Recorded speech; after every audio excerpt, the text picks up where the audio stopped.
News hunt Nidadavolu ప్రేక్షకులకు నమస్కారం. తూర్పుగోదావరి జిల్లా నిడదవోలులోని స్థానిక శ్రీ కొత్తపల్లి శ్రీరాములు కనకమ్మ లైన్స్ ఆడిటోరియం నందు జనసేన పార్టీ ఆధ్వర్యంలో నిర్వహించిన ఉమ్మడి తూర్పు పశ్చిమ గోదావరి జిల్లాల పట్టభద్రుల ఎమ్మెల్సీ ఎన్నికల సమాయత్త కార్యక్రమానికి విశేష స్పందన లభించింది. ఈ కార్యక్రమంలో రాష్ట్ర పర్యాటక, సాంస్కృతిక, సినిమాటోగ్రఫీ మంత్రి కందుల దుర్గేష్తో పాటు కొవ్వూరు నియోజకవర్గ Janasena incharge TV Ramarao, Nidadavole municipal chairman Bhupathi Adinarayana మరియు ఉమ్మడి పార్టీల ముఖ్య నాయకులు, కార్యకర్తలు పాల్గొన్నారు. ఈ కార్యక్రమంలో ఉమ్మడి తూర్పు మరియు పశ్చిమ గోదావరి జిల్లాల పట్టభద్రుల ఎమ్మెల్సీ కూటమి అభ్యర్థి పేరాబత్తుల రాజశేఖరాన్ని అఖండ మెజారిటీతో గెలుపొందేందుకు ఎన్నికల ప్రచార శైలి ఏ విధంగా ఉండాలి, అభ్యర్థి విజయం కోసం అనుసరించవలసిన వ్యూహాలను, పట్టభద్రుల ఎమ్మెల్సీ ఎన్నికలలో కూటమి అభ్యర్థినే ఎందుకు గెలిపించాలో రాష్ట్ర మంత్రి కందుల దుర్గేష్ దిశానిర్దేశం చేశారు. ఈ కార్యక్రమంలో నిడదవోలు పట్టణ అధ్యక్షులు రంగా రమేష్, నిడదవోలు మండల అధ్యక్షులు పోలిరెడ్డి వెంకటరత్నం, పెరవలి మండల అధ్యక్షులు Pippara Ravi, Undrajavaram mandal president Veeramalla Balaji, Kovvur town president Degala Ramu, Kovvur senior Janasena నాయకులు గాయత్రి వెంకటేశ్వరరావు, జిల్లా కార్యవర్గ సభ్యులు పాలా వీరాస్వామి, కాకర్ల నాని, ఉలుసు సౌజన్య, తులా చిన్నబాబు, సదా వెంకట్, నిడదవోలు పట్టణ వైస్ ప్రెసిడెంట్లు బెల్లంకొండ పుష్పవతి, అబ్దుల్ షబ్బీర్, నిడదవోలు పట్టణ ప్రధాన కార్యదర్శులు కొవ్వాడ బాలు, తూరుగోపు సాగర్, నిడదవోలు పట్టణ కార్యదర్శులు చెన్నాపరపు రాజా, బొత్స నాగేంద్ర, శివాపు సత్యబాబు, గంటా శివ, బైపే ప్రసాద్ మరియు నిడదవోలు నియోజకవర్గ జనసేన ముఖ్య నాయకులు, కార్యకర్తలు, అభిమానులు పాల్గొన్నారు.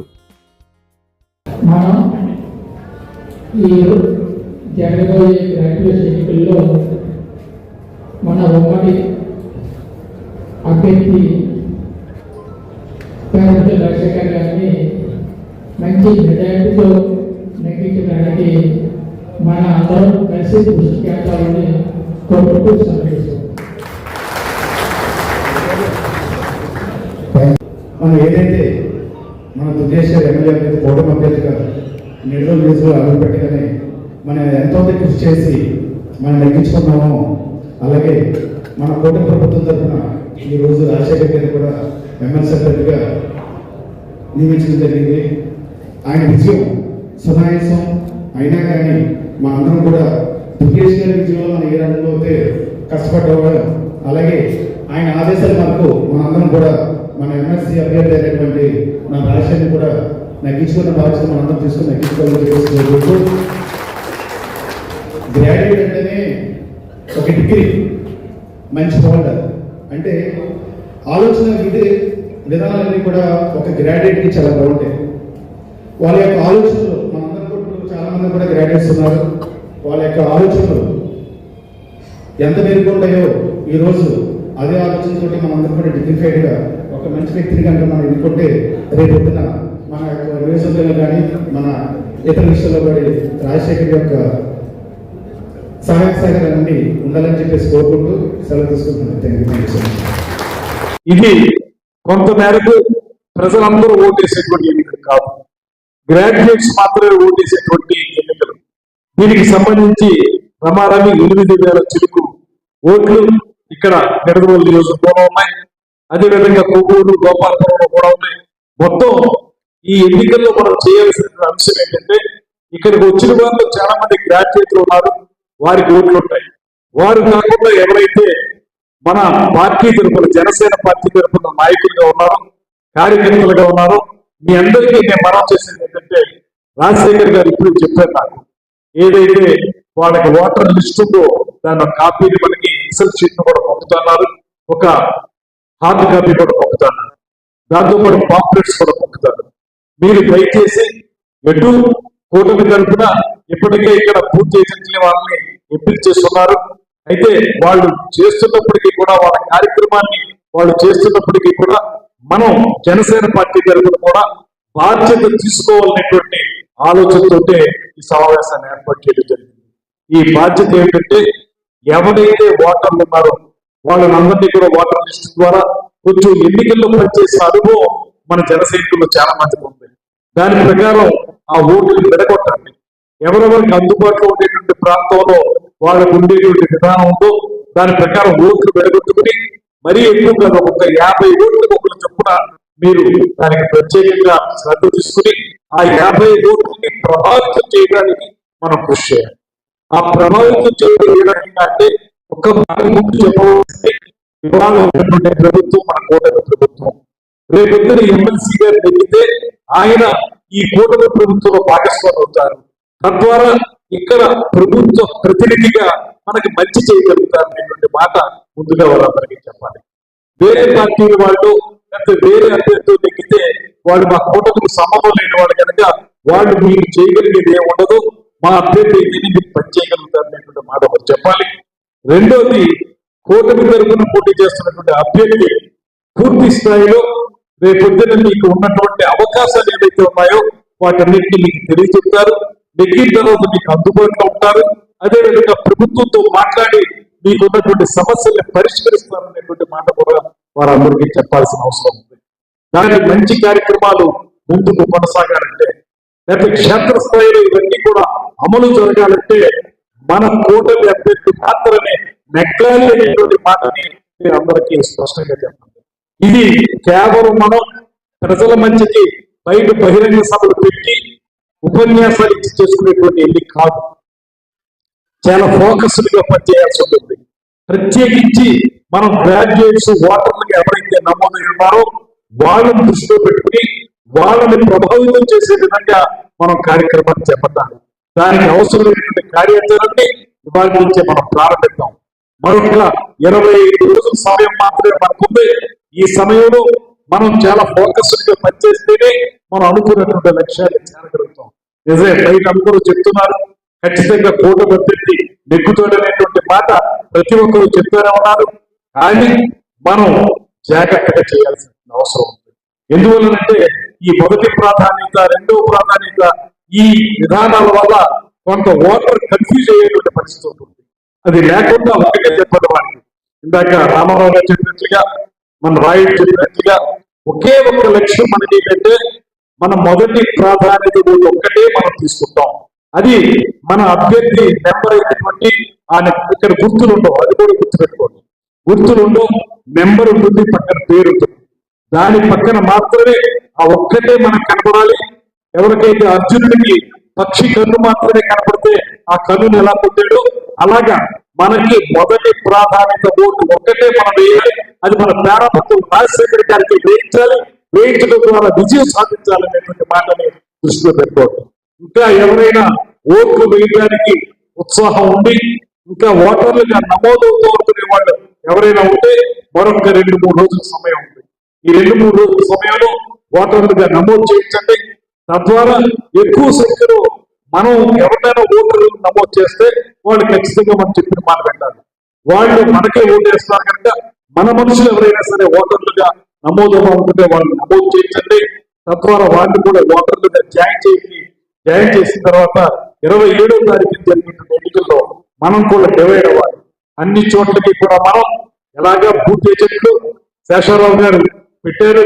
దాంతో పాటు జనసేన పార్టీ తరఫున కూడా ప్రతి చోట కూడా మన యొక్క ప్రాతినిధ్యం ఉండేలాగా మనం కూడా అక్కడ ఉండి వారిని నెగ్గించుకునే విధంగా చేయాల్సిన బాధ్యత మన మీద ఉంది. ఆ బాధ్యతను మనం గుర్తించాలనేటువంటి మాటతోనే ఈ సమావేశం పెట్టడం జరిగింది. మీ అందరికీ కూడా నేను ముక్కుడికి హస్తాలతోటి మనం చేసేది ఒక్కటే, ఆ రోజున 2024 ఎన్నికల్లో నేను కొత్త వాడిని అయినప్పటికీ కూడా ఇక్కడికి కొత్తగా వచ్చినప్పటికీ కూడా మీరందరూ ఏ రకంగా అయితే ఒక్కవారి దీక్షతోటి మనస్ఫూర్తిగా నన్ను నెగ్గించారో మీ అందరికీ కూడా నేను సదా రుణపడి ఉంటాననేటువంటి మాటను కూడా మీకు మనం చేస్తున్నారు. దాంతో పాటు ఎమ్మెల్యే అవుతామని ఇక్కడికి వస్తే నన్ను మంత్రిని చేసిన నియోజకవర్గం నిడదవోలు నియోజకవర్గం అనేటువంటి మాటను కూడా ఈ సందర్భంగా మనం చేస్తూ, అలాగే మంత్రి కావడానికి ప్రధాన కారణం మన అందరి ఆరాధ్య దైవం కొణిదెల పవన్ కళ్యాణ్ గారు అనేటువంటి మాటను కూడా మీ అందరికీ తెలియజేస్తున్నాను. అదే సమయంలో ఒక సమర్థవంతమైనటువంటి ముఖ్యమంత్రి నేతృత్వంలో ఆయన సహచరుడుగా మంత్రిగా ఉండడం కూడా నాకు ఆనందం కలిగించే అంశంగా మీ అందరికీ తెలియజేస్తూ మనందరూ దీన్ని ప్రత్యేకంగా శ్రద్ధ తీసుకుందాం. పేరాపత్రులు రాజశేఖర్ గారు ఆయన తెలుగుదేశం అభ్యర్థి కాదు, ఇక మళ్ళీ చెప్తున్నాను, ఓటమి అభ్యర్థి తెలుగుదేశం, జనసేన, భారతీయ జనతా పార్టీ మూడు కలిసినటువంటి ఓటమి అభ్యర్థి ఆయన. అది దృష్టిలో పెట్టుకోండి. ఎక్కడైనా చిన్న చిన్న పొరపక్షాలున్నా వాటి పక్కన పెట్టేద్దాం. మన అంతిమ లక్ష్యం పేరాపతి రాజశేఖర్ గారిని ఉమ్మడి ఉభయ గోదావరి జిల్లాల పట్టభద్రుల శాసన మండలి సభ్యుడిగా ఎంపిక చేసుకునే వరకు కూడా మనం విశ్రమించకూడదనేటువంటి మాటను కూడా మీ అందరికీ మనవి చేస్తున్నాను. ఆ రకంగా ముందుకు వెళదాం. దీని యొక్క స్ఫూర్తిగా తీసుకుని ముందుకు వెళదాం. మధ్యాహ్నం నుంచి రాజమండ్రి కేంద్రంగా అక్కడ ఉన్న 4 నియోజకవర్గాలకు కూడా సమావేశం ఏర్పాటు చేసాం. అక్కడ కూడా వారు వస్తున్నారు. అక్కడ కూడా ఇదే రకమైన ఆలోచనతో మనం ముందుకు వెళతాం. ఏది ఏమైనప్పటికీ కూడా జనసేన పార్టీ ముద్ర ఈ ఎన్నికల్లో కనపడాలి. జనసేన పార్టీ ఈ ఎన్నికల్లో బాగా పనిచేసి కూటమి స్ఫూర్తిని ముందుకు తీసుకువెళ్ళడంలో జనసేన నెంబర్ 1 గా ఉందనేటువంటి మాటని మీరు అందరూ నిలబెట్టాలని మిమ్మల్ని అందరినీ కోరుకుంటూ వినమ్రంగా మీ అందరికీ విజ్ఞప్తి చేస్తూ సెలవు తీసుకుంటున్నాను. నమస్కారం. జై హింద్, జై కూటమి. రాజశేఖర్ గారిని మాట్లాడవలసి ఉమ్మడి తూర్పు గోదావరి, పశ్చిమ గోదావరి జిల్లాల పట్టభద్రుల ఎలక్షన్ నిమిత్తం మరి కందులు దుర్గేష్ గారి నాయకత్వంలో గోపాలపురం, నిడదవోలు, కొవ్వూరు నియోజకవర్గం నుంచి మరి ప్రత్యేకంగా జనసేన నాయకులు, కార్యకర్తలతో ఈ సమావేశం ఏర్పాటు చేసుకోవడం, దానికి అధ్యక్షుడు మరి రాష్ట్ర మంత్రివర్యులు సాంస్కృతిక, పర్యాటక మరియు సినిమా ఫోటోగ్రఫీ శాఖ మంత్రులు పెద్దలు కందులు దుర్గేష్ గారికి, ఈ కార్యక్రమానికి ముఖ్య అతిథిగా విచ్చేసిన కొవ్వూరు నియోజకవర్గం ఇన్ఛార్జి టివి రామారావు గారికి, అలాగే ఈ పట్టణ మరి చైర్మన్ గారు ఆదినారాయణ గారికి, వేదిక ముందున్న నా పేరు ప్రబోధం పెట్టినప్పుడు మరి దుర్గేష్ గారు మరి ఈ 2 జిల్లాల నుంచి వారిని అడిగినప్పుడు చంద్రబాబు నాయుడు గారు లేదంటే రాజశేఖర్ మా మద్దతు పూర్తిగా ఉండాలి, ఆయన విజయాన్ని నా భుజస్కంధాల మీద వేసుకుని నేను నెగ్గిస్తానని మాట ఇవ్వటం, ఆ మాట ప్రకారం మరి ఆయన అడుగులు వేయటం మరి చాలా ఆనందం. ఎప్పటికీ కూడా ఆయనకి ఎప్పుడు రుణపడి ఉంటాను అని తెలియజేసుకుంటూ మరి ఈరోజు మనం ఈ ఉమ్మడి జిల్లాల గ్రాడ్యుయేట్స్ ఎమ్మెల్సీ ఎలక్షన్ చాలా సుదీర్ఘమైనది. మనకి ఎలక్షన్ కోడ్ కూడా మరి రావటం, రేపు ఫిబ్రవరి నెల 27వ తారీఖున ఎలక్షన్ కూడా మరి రావటం జరిగింది. మనకి మార్చిలో ఉంటుందని మనం ప్లాన్ చేసుకున్నాం. మరి 20 రోజులు ముందుకు రావటం మరి చాలా స్పీడ్గా చేయవలసిన బాధ్యత మనందరి మీద ఉంది. అందరం కూడా ఆ రోజు 2024లో ఈ కూటమి ప్రభుత్వానికి కష్టపడి మీరందరూ కూడా ఎలా పనిచేశారు, అలాగే నా విషయానికి కూడా మరి మీరందరూ కూడా కష్టపడి మన మార్పు చూపించుకోవాలి. ఎందుకంటే పవన్ కళ్యాణ్ గారు ఒక మాట ఆయన సినిమా డైలాగ్లోనే కాదు, నిజ జీవితంలో కూడా నిరూపించారు. ఎక్కడ తగ్గాలో కాదు, ఎక్కడ నెగ్గాలన్నదే మరి ఆయన ఏదైతే మాట చెప్పారో నిజ జీవితంలో కూడా హీరో లేక ఆయనకు ఉన్న మనం ఇప్పటికీ కూడా మనందరం ఈ రోజు తెలుగు రాష్ట్రాల్లో దేశంలో గొప్పగా చెప్పుకునేది ఆయనకి ఇచ్చిన సీట్లు కూడా త్యాగం చేసి ఒక దుర్మార్గవంతమైన పరిపాలన జరుగుతుంది. దుర్మార్గుడు, రాక్షసుడు ఈ రాష్ట్రాన్ని పరిపాలిస్తున్నాడు. జగన్ అతపాతాలకి తొక్కుదాన్ని లేకపోతే నా పేరు పవన్ కళ్యాణ్ కాదని ఏదైతే సభలు చేశారో పవన్ కళ్యాణ్ గారు, మరి అదే క్రమంలో ఈ కూటమి ఇవాళ ఎన్డీఏ కూటమి మీ అందరికీ తెలుసు, చాలా విషయాలు అన్నగారికి తెలుసు. ఈ కూటమి బీజేపీ కూడా మరి కూటమిగా ఏర్పడడానికి ప్రధాన భూమిక పోషించింది పవన్ కళ్యాణ్ గారు. ఆయనకి ఇచ్చిన సీట్లు కూడా తగ్గించి అవసరమైతే నాకు సీట్లు ముఖ్యం కాదు, ఈ రాష్ట్ర ప్రయోజనాలు ముఖ్యమని మరి ఎంతో త్యాగం చేసిన గొప్ప వ్యక్తి పవన్ కళ్యాణ్ గారు. ఆయన అడుగుజాడల్లో ఆయన పిలుపు మేరకు ఆయన ఏ పిలిపిస్తే మరి ఆ పిలుపుని తూచా తప్పకుండా పాటించే జన సైనికులు మీరందరూ. మరి ఈరోజు ఆయన కూడా నాకు మద్దతు తెలియజేయటం, మరి ఆయన ఆశయాలను మరి ముందుకు తీసుకెళ్ళని 3 నియోజకవర్గాల్లోని కూడా జనసేన మరి మార్పు చూపించాలని చెప్పారు. ఖచ్చితంగా మీరు అందరూ కష్టపడి పనిచేసి ప్రతి ఒక్కరూ కూడా మరి నా విజయంలో భాగస్వాములు అవుతారని కోరుకుంటున్నాను. ముఖ్యంగా చదువుకున్న విజ్ఞులైన మేధావులందరి చేత మనం ఓట్లు వేయించి మేధావులందరూ కూడా కూటమికే మద్దతు ఇస్తారనే విషయాన్ని ఎక్కువ మెజార్టీ తీసుకొచ్చి చేయవలసిన బాధ్యత మనందరి మీద ఉంది. అదేవిధంగా ఈ ఎలక్షన్ గురించి 2 విషయాలు చాలా మంది చెప్పారు. ఇది జనరల్ ఎలక్షన్ లాగా గ్లాస్ కానీ సైకిల్ కానీ కమలం కానీ ఉండదు, పేరు మాత్రమే ఉంటుంది. పేరావతి రాజశేఖర్ అని పేరు ఉంటుంది. పేరు దగ్గర మనం చూసుకున్నట్లయితే ఒకటే అంటే అది కూడా పెన్ను కూడా వాళ్ళే ఇస్తారు. ఎలక్షన్ కమిషన్ వారు ఇచ్చిన పెన్నుతోనే ఒకటే ప్రాధాన్యత ఓటు మాత్రమే వేయాలి. ఇందులో ప్రిఫరెన్షియల్ సిస్టమ్ ఉంటుంది. ఇందులో 20 మంది పోటీ చేసిన 20 మందికి ఓటు వేయచ్చు. 1, 2, 3, 4 అని 20 మందికి ఓటు వేయచ్చు. మధ్యలో 1, 2, 3 వేసి 4 మానేసి 5 వేసినా అది ఇన్వాలిడ్ అవుతుంది. అలాగే ఇద్దరికి ఓటు వేసిన ఇన్వాలిడ్ అవుతుంది. ఒక అంకి 2 అంకి ఇద్దరికి వేసిన ఇన్వాలిడ్ అవుతుంది. కాబట్టి ఇది మీకు ఎందుకు చెప్తున్నారంటే కన్ఫ్యూజన్ అవుతారు. కాబట్టి మనకి ఏమీ చెప్పద్దు. ఒకటే ఓటు, రెండో ఓటు అనేది ఎవరికి ఇవ్వకూడదు.